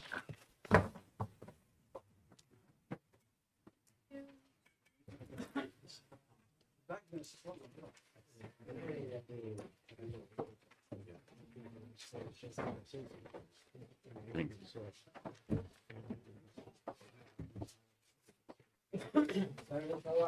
Well, how are you?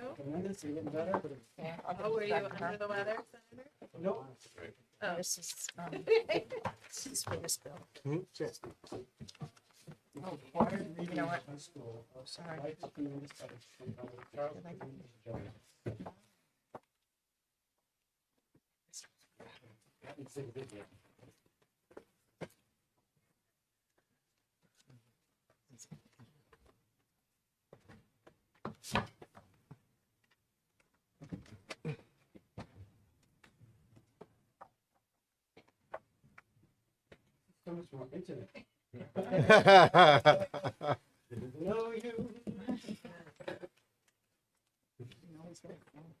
He always does.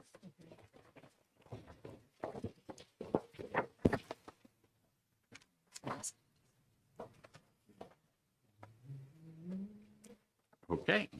Our next bill is Senate Bill 489, and we have the prime sponsor to introduce himself and the bill. Thank you, Mr. Chair, committee members. For the record, I'm Senator Kevin Avard, District 12, and I am the prime sponsor of this bill. Again, it's one of those bills which came up.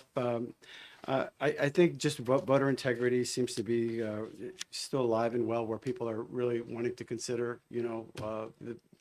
making sure that there's the voter checklist and the people that are voting are legitimately voting. After I filed this bill, I saw an article that was in Georgia, and I think we have somebody that's going to testify on that a little bit. But going back on the voter list in Georgia, there was at least 1,000 people registered to vote with the same address at one location.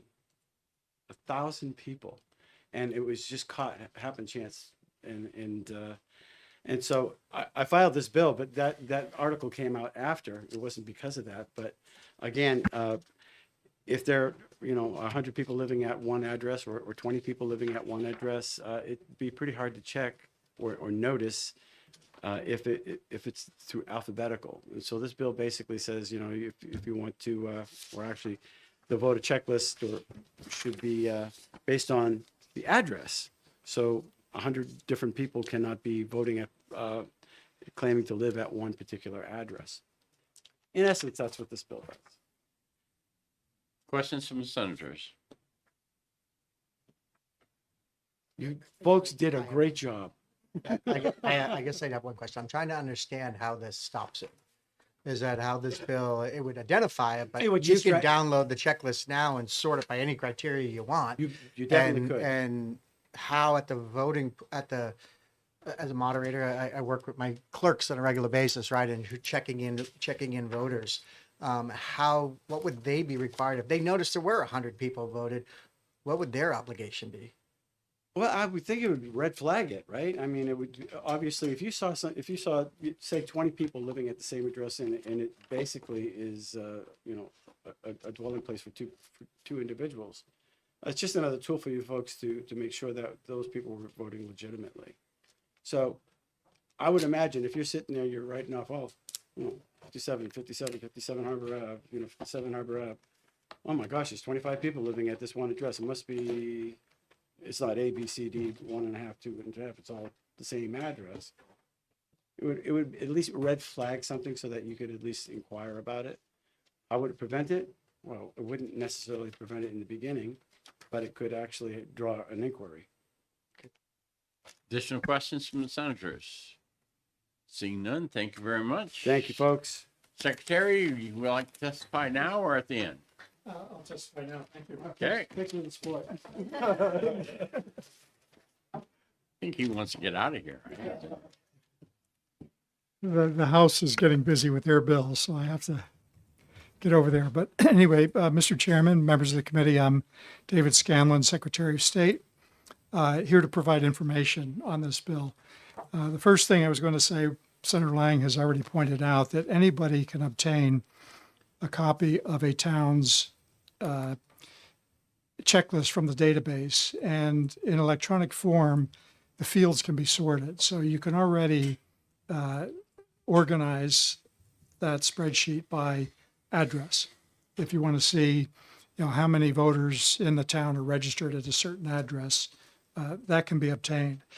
The concern that I would have about having the address line first on the checklist to be marked is it would make it a lot more difficult for the ballot clerks to locate the voter and then check their name off the checklist.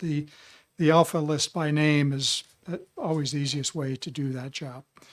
And there are some other legislators that are interested in kind of organizing the data to see how many voters are voting to or from a particular address, especially when you consider absentee ballots.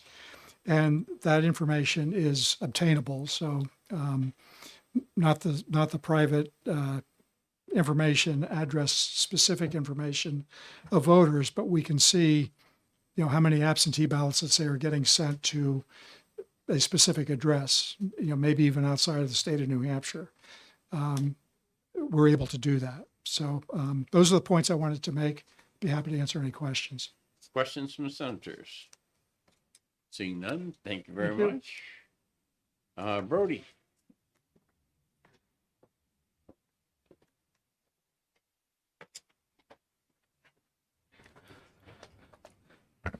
Thank you, Senators, for letting me speak this morning. Again, for the record, Brody DeShays with the New Hampshire Municipal Association.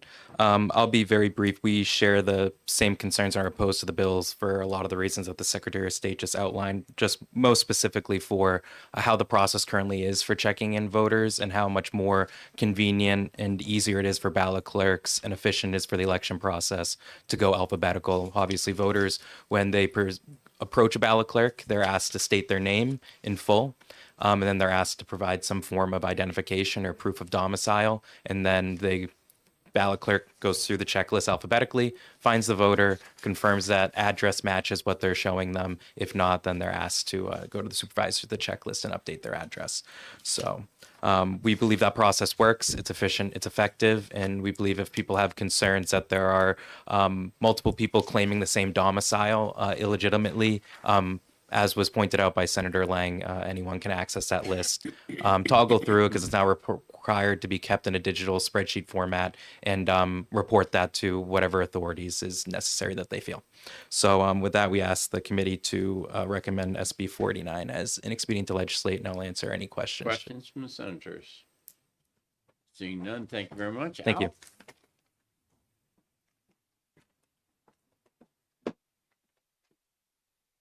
Mr. Chairman and members, thank you for having me. My name is Al Fulcino, resident of Hollis, New Hampshire. Thank you so much for this opportunity to present my bill, which seeks to improve the transparency and integrity of the state voter registration list. As a concerned citizen with keen interest in fair elections, as we all have, I believe the common sense reform that this bill presents will help improve and safeguard New Hampshire's electoral process. Al, you're reading to me. I want you to speak from your heart. I want you Okay. to look at me, not Okay, that. I'm happy to. I just don't want to miss anything. So we go alphabetically by name now. We present that information. We present the same information with the address. If we change it, it puts one tool in front of all the ballot clerks in small towns and big towns who can see how many people are living at one address. Right now, it is a chore that very few people will take the task upon. We no longer live in an age where it's a small town. It's years ago where these things just didn't present themselves. Now they do. Now we have forces. And you can say they're Republican, you can say they're Democrat, whatever you want, or any individual group, subgroup that has agendas. We're a small state. We can easily be swayed by 15 votes here and there. So we want to avoid at all possible costs any opportunity for any group that has a not so good intent to change or alter an election. We're just too easy to push over. If we have the addresses, and I live at 178 Pine Hill Road, Hollis. So Pine Hill Road being the street, people walk in, what's your address? You say it, okay? It's done by number and street. and then you have a sub-alphabetizing of the names, if you want to, any way you want to do that. It is not so easy for people to just go and check on things. That's why people come across these crazy stories about the 3 churches in Georgia that had 1,000 and 2,000 people registered. It might all be fine, but it's not fine. We don't have so many churches registering people in small towns like Hollis, even Manchester. If they are, we can look at it if we want to look at it, okay? I heard the Secretary of State and Mr. Brody DeShays a minute ago talk about cumbersome. It's not cumbersome. It puts the tools right in the hand of the people we trust, the people we know. The ballot clerks see it. The checklist people see it. Right now, there's no focus for people to look at the number of people at any address. It's not a driver's license where you have your picture, you have your name, you're licensed in a state, and then you can go drive anywhere in the country. Okay? First thing a police officer would have to look at is your name and face. In this case, we're asking all our citizens to go back to the community that they live in and vote, unless it's an absentee ballot, of course. But you go to your polling place. So we are our voting lists are address-based. Our voting system is address-based. Okay? I mean, out of the country, that's an address situation. Out of the state, you don't belong here maybe. It's not your domicile. So we are address-based. We're doing things probably half a generation behind where we should be.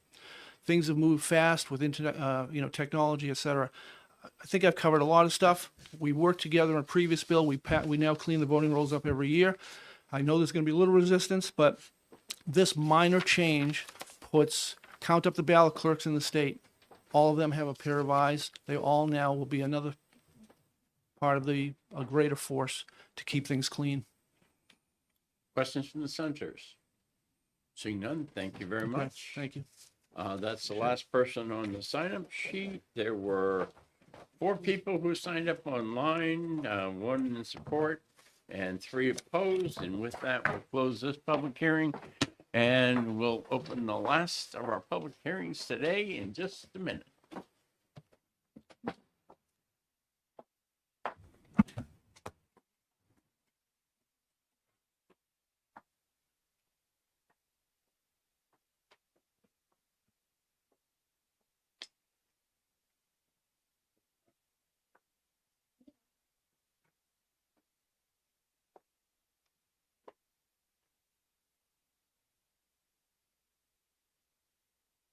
Okay.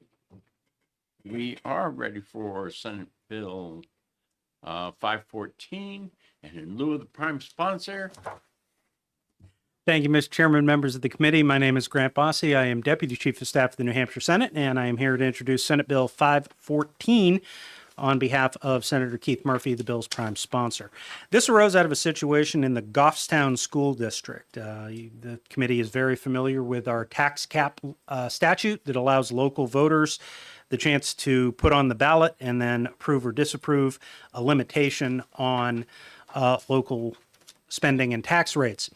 People in Goffstown went through this procedure, got a warrant article, got it on the ballot, and then the school board decided to amend it ever so slightly from a 3% increase to a 33% annual increase. This, of course, renders the concept of a tax cap utterly useless and certainly guts the good work that the people who wanted to ask this question of their fellow voters in the first place. This also happened down the road in New Boston on the town side, where a 2% tax cap was going to be amended to a 50% annual increase in the tax cap. Threatened with litigation, the select board backed off.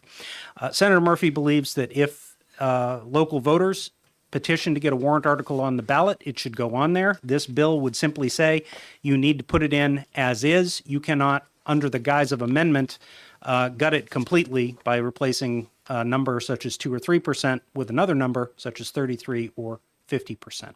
And he asks the committee to consider that and hopefully approve the bill. Questions from the senators? Seeing none, thank you very much. Thank you. Brody?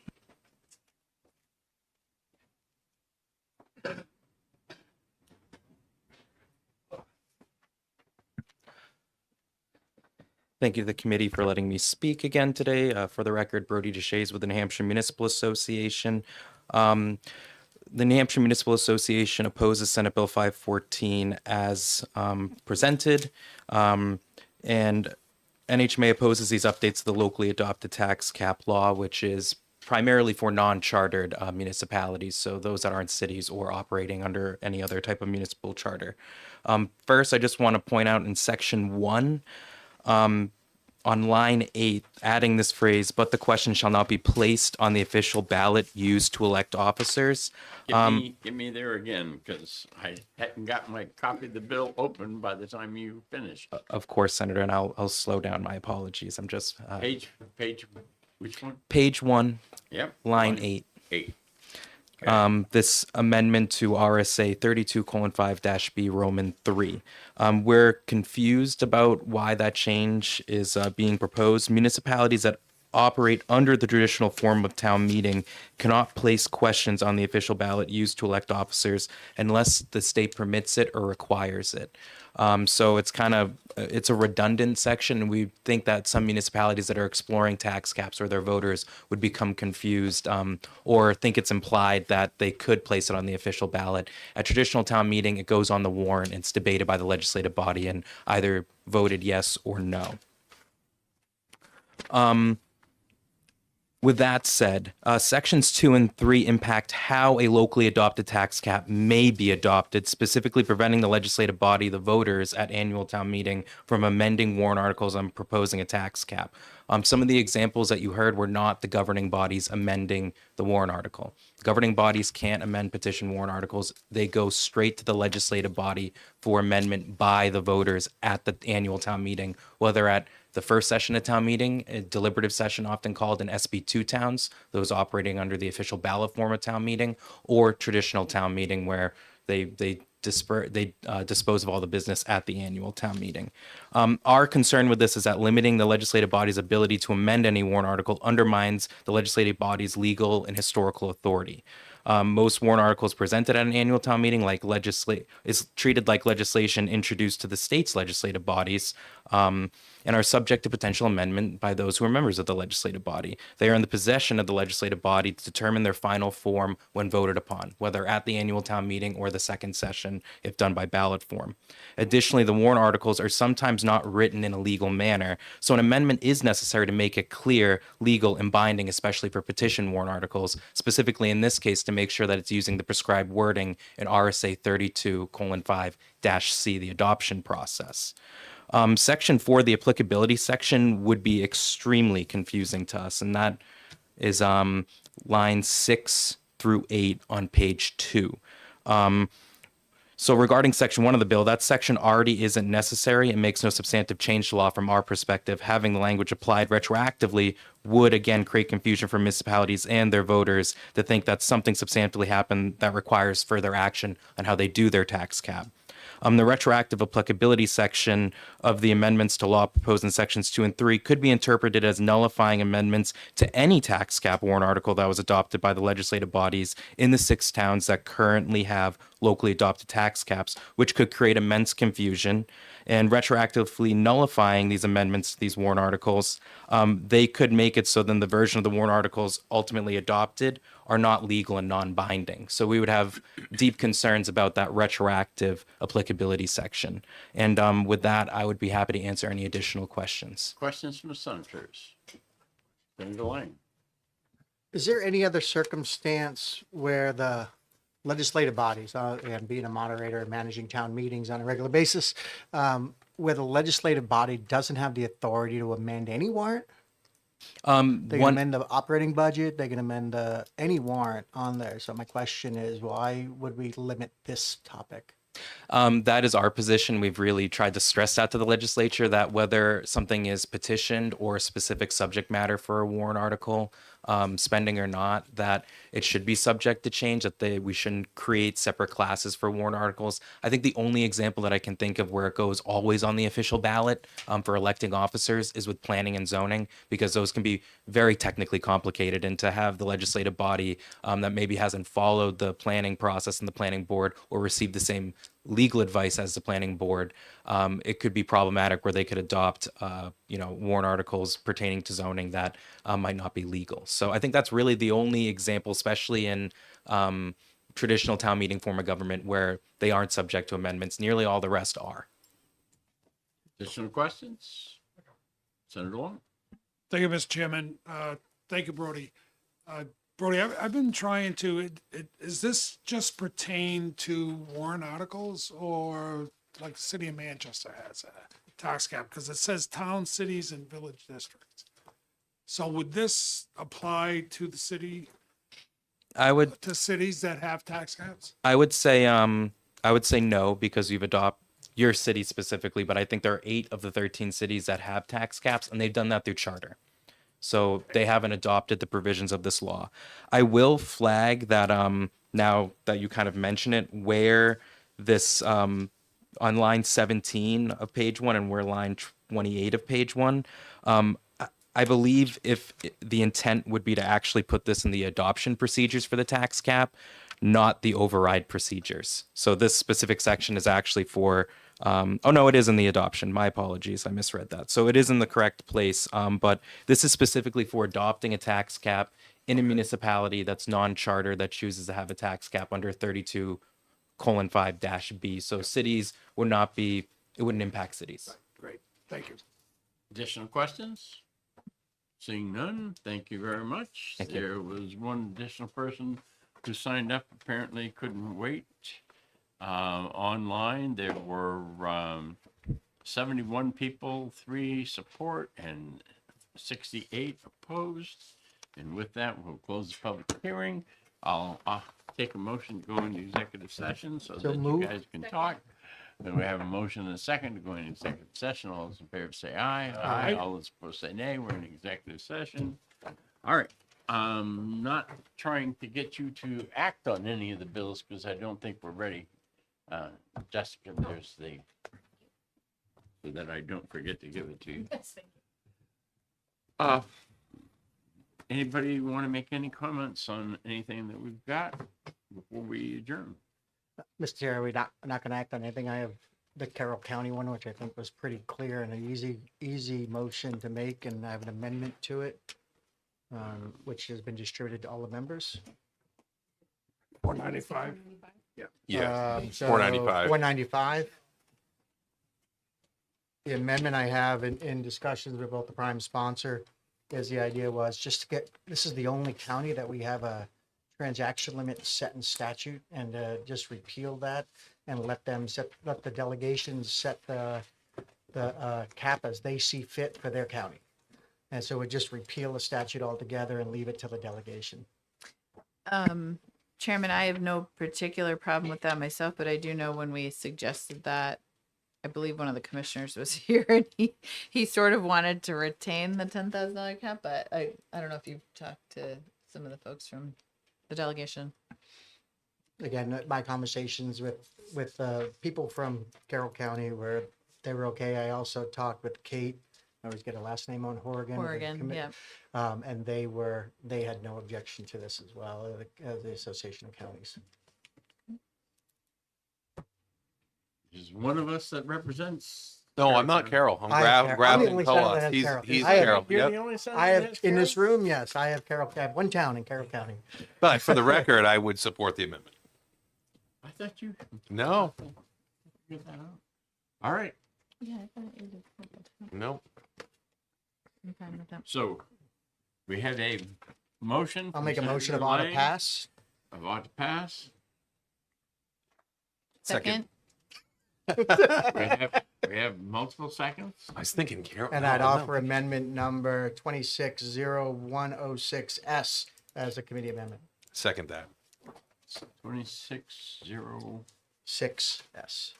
260106S. All right. As in your packet. I'm just trying to be a good steward here. And that's offered by Senator Lang. The second. Yep, I'll second that. Okay. All right. Further discussion? All those in favor say aye. Aye. All those opposed say nay. Guys have it. And I do like to take the final vote on the as amended, so I'm going to do that. All those in favor of the bill as amended say aye. Aye. All those opposed say nay. The ayes have it. And I'll take it out. Senator Lang gets to take it out. Move consent. We have a Second. motion for consent. Any objections? All those in favor say aye. Aye. All those opposed? And it's on the consent calendar. All right, anything else you want to talk about? Yes, Okay, we can talk about municipal data center zoning, and I have an amendment for everybody. Give an amendment. Okay.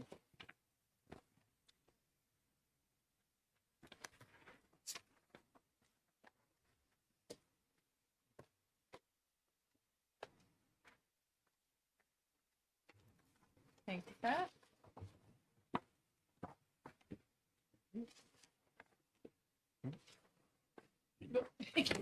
apparently I saved extra copies, so. So, Mr. Chair, this is the bill around data centers. And basically what the amendment does is rewrite the bill and leaving the definition of data centers with one change, the amount of floor space, moving it from 10% to 25%. There was some testimony that there were, and I had some conversations about the 10% threshold is way too low, that some hospitals and doctors' offices could run into problems with that low of a threshold of saying 10% floor space, because given the space required for servers, having run a technology company, the air and the airflow necessary, that threshold is way too low. So I moved it to 25% of gross floor space again.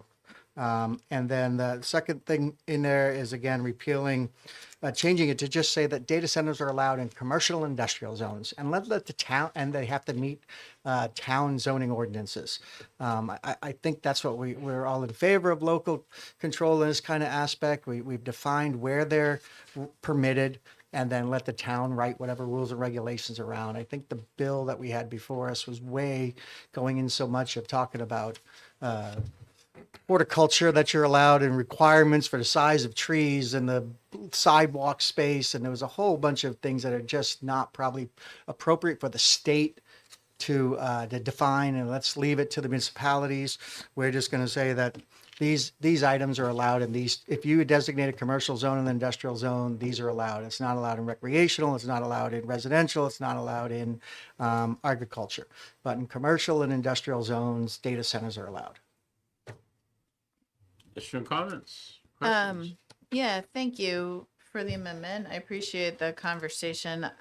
I obviously would love the chance to talk to the prime sponsor, but I think the direction of this is productive. I don't know the best way to address what I do hear to be the experience in other states, and I'm not sure that we can fit it in the right bill, but the capacity for electricity is something that concerns me. In your guys' experience on planning boards, is that something that gets asked and answered? Or because that would be sort of my other concern that we have a statewide interest in, is just addressing the price spikes that we already experience in our electricity rates. It is a topic that you're able to ask about. Yep. But I don't know of any city or town that I know of that has that on any form that we would ask about that. Again, Mr. Chair, I think we run into the same problem of large scale manufacturers, ski resorts. You pick all of these are heavy electric usage that we don't define, and then now pick out this one industry and say that we're going to have a conversation about electricity and ignore all the others are not appropriate either. So this was a narrow bill regarding data centers. I kept it to that topic. If down the road we want to take up what planning boards are allowed to ask or not ask about and define whether or not they approve, that's probably a bill for a different time. In Rochester, we also have a TRG, Technical Review Group.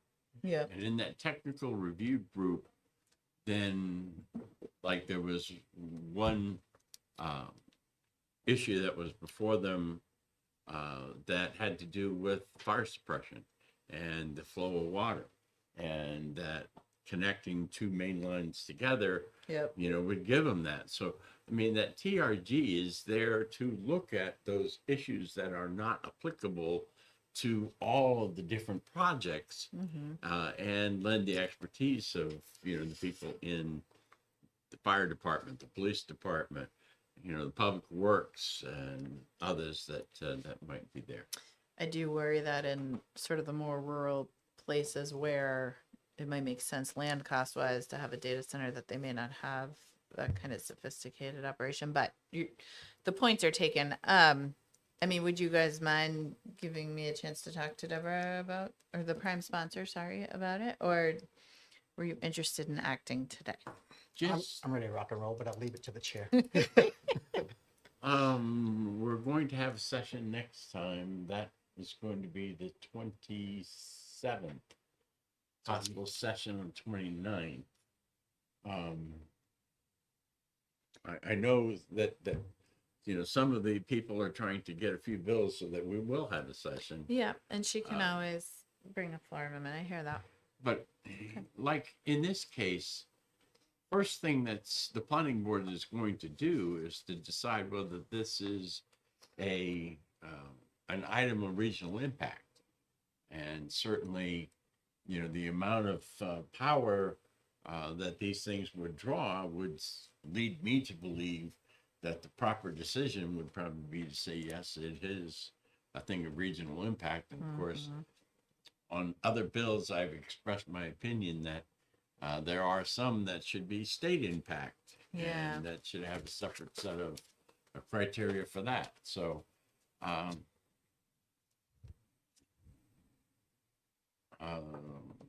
I'm not, you know, I think that the changes here are reasonable. I think that Senator Altshuler, if she objects, she can talk on the floor, or, you know, contact us between now and then. So I don't have any problem with it going forward because of those things. So, Mr. Chair, I'll make a motion of auto pass on Senate Bill 439. Senator Lang moves. Second. And Senator Rutherford seconds. Mr. Chair, I'll offer Amendment 26-0133S. Senator Lang moves and Senator Rutherford seconds. All right, discussion? I would just like to add, I like this approach. I mean, looking at the original bill prior to amendment, I've got communities that would consider the original bill far too prescriptive and would really take exception to the granularity of that. Yet I have other communities that, you know, are not as warm and fuzzy to data centers. But I think what it comes down to is the amendment actually gives that authority back to the communities to decide, and their planning boards and zoning boards can do that. And I think it's a good approach and a good compromise.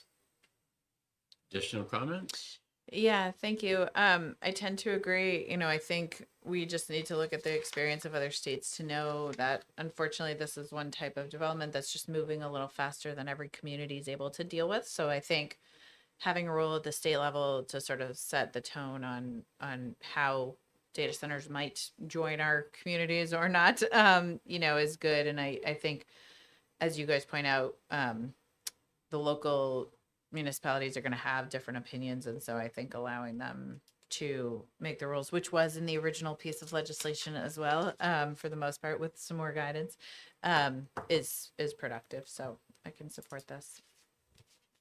All right, seeing no additional comments, all those in favor of amendment 0133S, say aye. Aye. All those opposed, say nay. Okay, the ayes have it. All those in favor of the bill as amended, say aye. Aye. All those opposed? And I'll move consent. Second. And if Altshuler I'm wants to not take it gonna off, put it on then consent because Senator Perkins Coker said that she wanted to consult with Senator Altshuler, and I figured if we're 5-0, we can let her pull it if she wants to have a discussion. it's up to you, Senator. I'm comfortable putting it on consent. She may pull it off, but thank you for the courtesy. We have, in essence, a motion and a second to put it on consent. All those in favor say aye. Aye. All those opposed? I'll take it out. And Senator Lang wants to do that one too. Oh, all right. Anything else you guys want to talk about?